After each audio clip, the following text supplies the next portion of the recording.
The final step is to solve the last 4 edge pieces. Once you have solved the 4 headlights, you may have 3 or 4 edge pieces still left to be solved.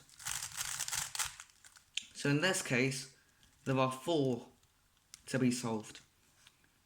Here, what you would do is you can hold it from any side and turn the front side twice,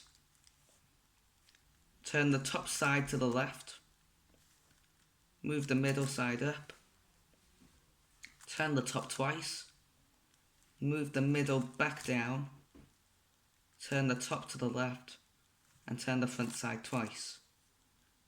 This will solve 1 edge.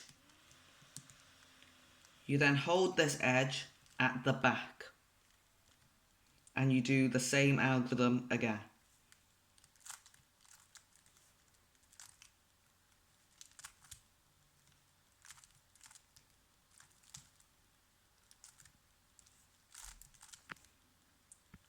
This may solve the cube, however, if it does not solve the cube, then you repeat that algorithm one more time until you have solved it.